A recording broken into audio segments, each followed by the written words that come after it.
Commission has just released a new drone security action plan. But let's be clear, this is not a technical update.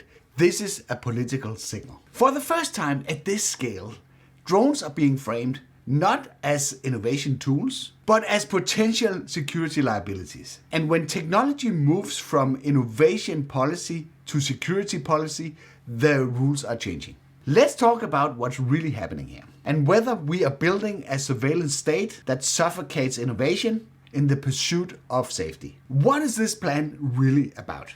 On February 11th, 2026, the EU launched the action plan on drone and counter-drone security.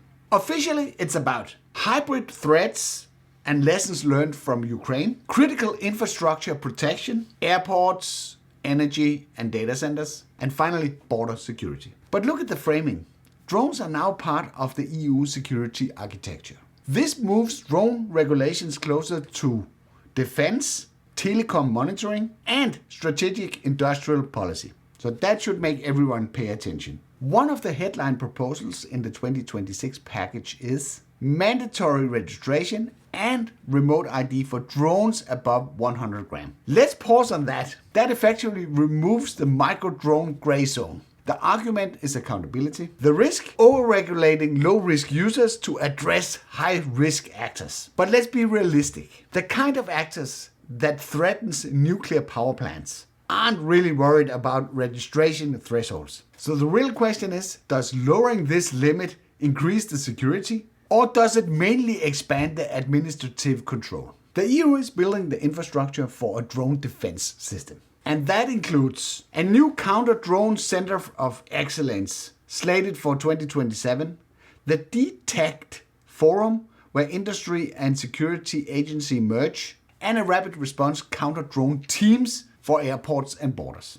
So what that means is that EU is building the foundation, the legal foundation and technical foundation for drone neutralization at scale. That means more jamming, more takedown authority, and more state-level intervention. But I can't help wondering at this counter-drone defense technology that can interfere with GPS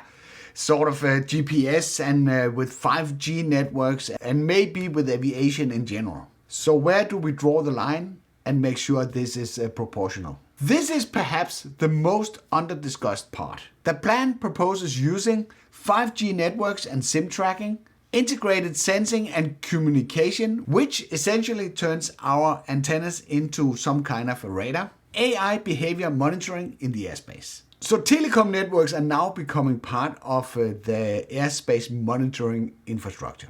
No doubt that this is technologically impressive, but it also at the same time blurs the line between aviation regulation and digital surveillance. Once you build a system that can detect movement with cellular sensing, it's here to stay, and that capability just doesn't disappear. Ukraine is central to this plan. Drone swarms, low-cost strike drones, and hybrid warfare. The EU is clearly learning from the battlefield. But when defense logic, which operates on precautions and worst-case scenarios, enters civil drone regulations, the balance shifts. Civil aviation traditionally works on a risk-based proportionality. We are now trying to merge these two different mindsets. So what does this mean for civilian drone operators? Short term, nothing changes. Midterm, 26-27, you should expect the EU trusted drone labeling system pushing out non-EU manufacturers. I wonder if DJI is considered an EU manufacturer. That'd be interesting. At least I have some time to figure out what else to do. And more geofencing zones where the drones simply are not allowed to take off. This is not anti-hobby. This is anti-anonymity. So in worst case, say goodbye to your privacy operating your drone. The EU simply wants full traceability for every single flight. And that's kind of scary. And in Denmark, they of course want to take it a step further and discussing if they should make the data available for the public. So this is the real story. Drones are no longer considered consumer electronics. They are strategic infrastructure components, which means that EU has earmarked 400 million euro for this purpose, which should give more legitimacy for the industry, but also much less freedom to fly off the grid. That's not just a small adjustment, it's reframing. And once the technology is formally embedded into the security infrastructure, the regulatory trajectory usually only goes in one direction. Let me know in the comments. Do you think this is a necessary response to real threats, or the beginning of a more centralized and over-monitored airspace? Let me know, because this conversation has just started. And I hope you liked this video. If you did, then feel free to give it a like. If you didn't like it, feel free to press the dislike button twice.